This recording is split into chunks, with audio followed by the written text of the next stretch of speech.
How much is Christmas then today? Because you were talking about the Queen's speech. How much is it a creation of not just U.S., but Western mass media? How much has U.S. mass media, Western mass media made that Christmas, that Anglican, Germanic, American Christmas, the most commonly celebrated Christmas around the globe?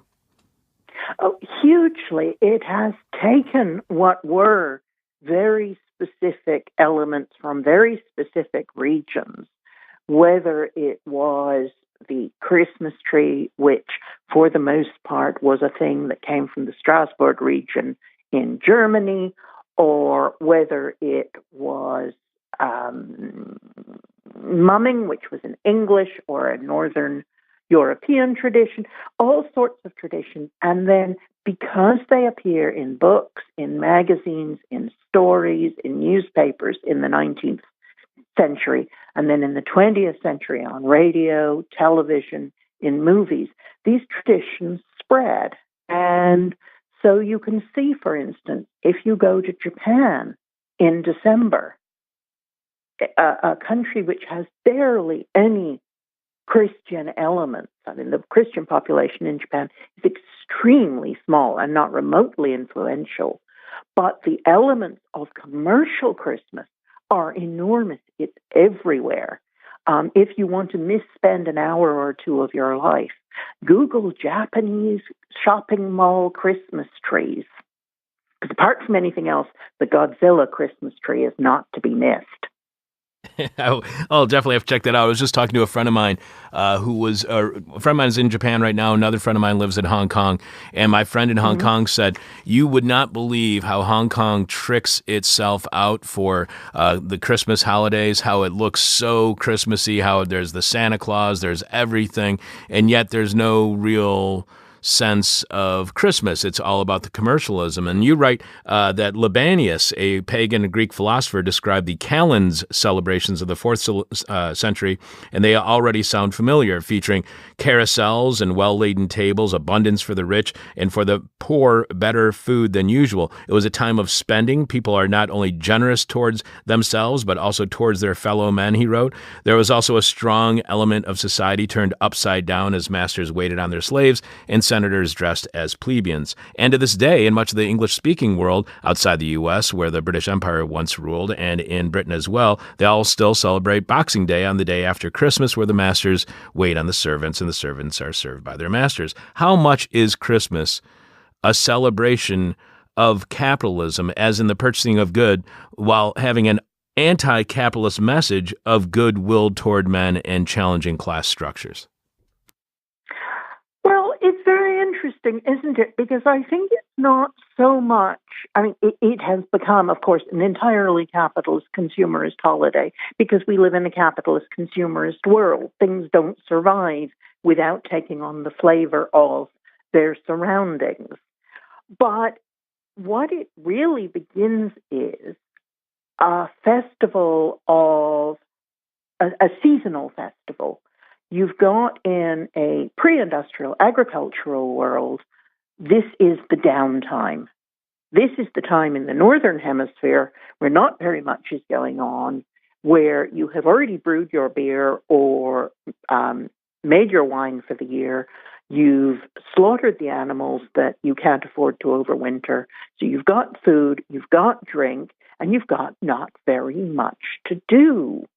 So it's not remotely surprising that there are a bunch of festivals that cluster around this time of the year. It is the logical time to have them.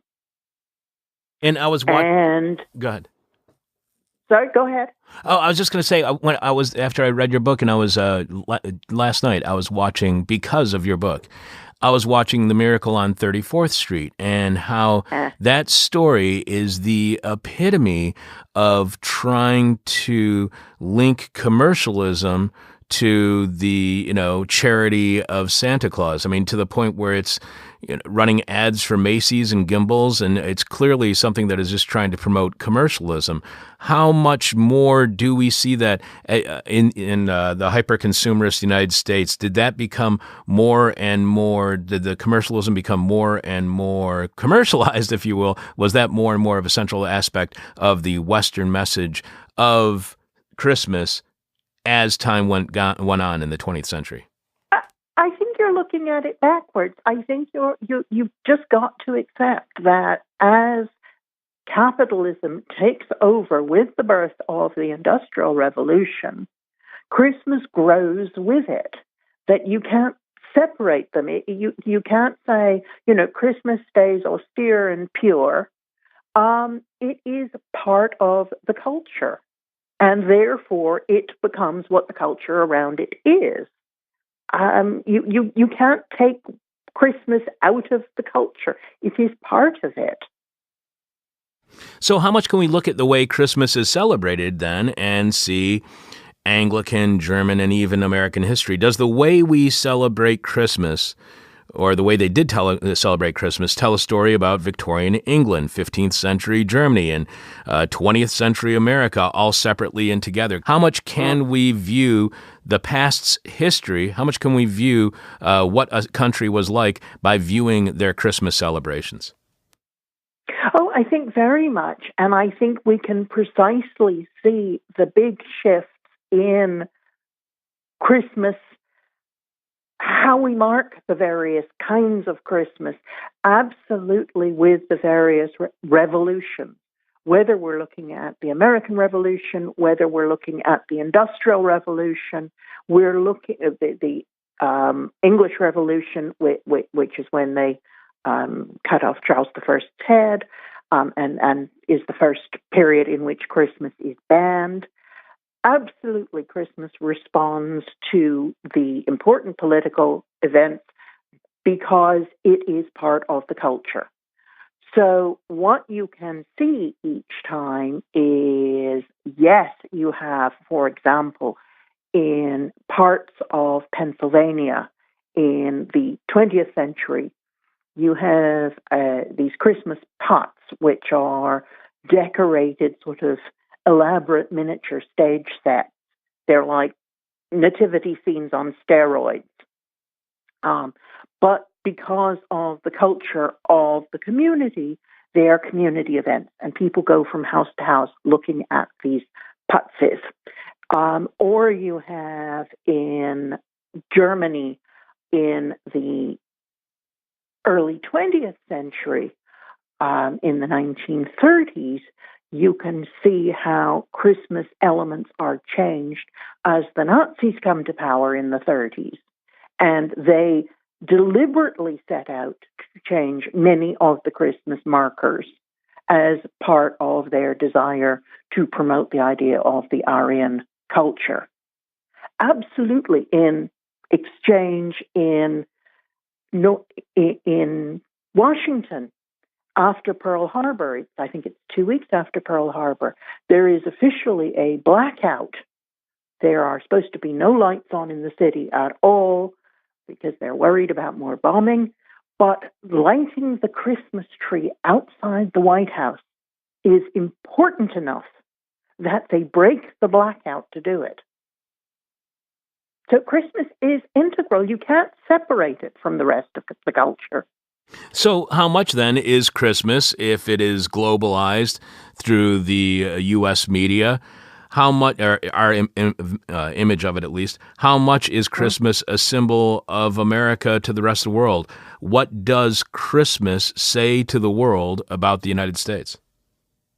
Well, I think that's very interesting because I think that while the bulk of the elements now have been, if not born in America, have been Americanized, what's fascinating to me is how each culture still believes that their Christmas, whatever the there is the authentic Christmas of their culture. We cling very closely to this idea.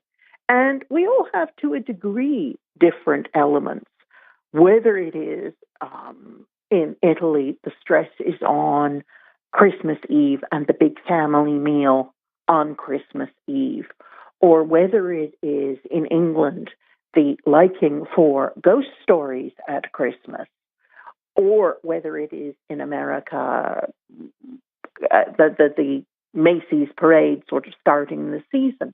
Each culture believes very strongly that their own elements are the real ones.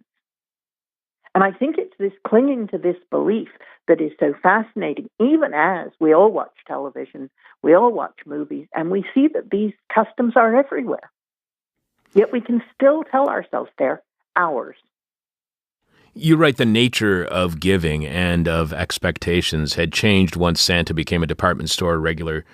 Children had initially received improving gifts before these gave way to toys selected to reflect what parents believed their children might like, or at least ought to like. But when children were sitting on Santa's lap and listing out their desires, gifts were no longer expressions of parental hopes, expectations, or affection for their children. The children were now, if at once removed, shopping, actively engaged in the culture of consumerism. To what degree, then, is Santa the gateway for children to understand consumerism, even capitalism? Absolutely, and this is the thing that's so fascinating about Santa is as the focal point of so much of Christmas, he is, of course, the exact opposite in many ways of Christ, whether it's physical, fat, thin, old, young. He lives in the North Pole, not in the Middle East. He owns a factory. He provides luxury goods.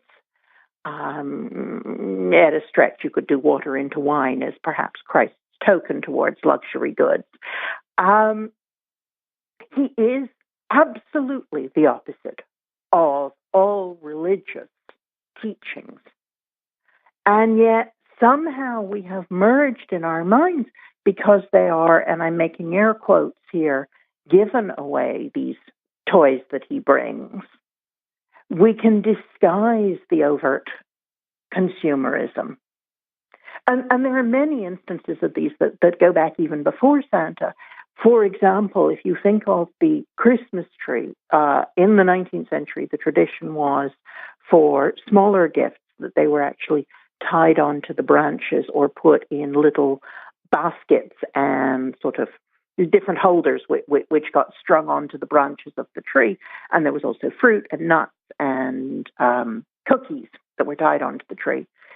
And so if you like, the tree itself became a display case.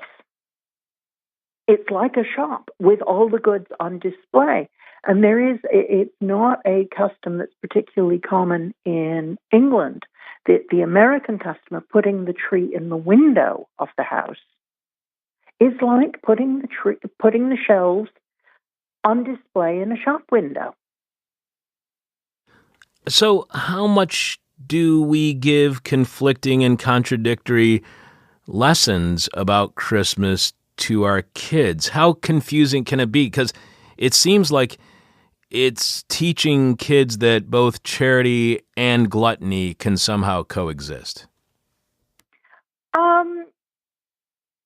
Yeah, I don't think it's the only time of year that we give kids conflicting messages. Children don't tell lies. No, officer, I wasn't going 30 miles an hour. We give kids confusing messages all the time. But Christmas, as you say, absolutely is a magnet for these confusing messages. And it's like in Alice in Wonderland, where the White Queen believes 6 impossible things before breakfast. At Christmas time, we can believe a dozen impossible things before breakfast without even knowing they're mutually contradictory.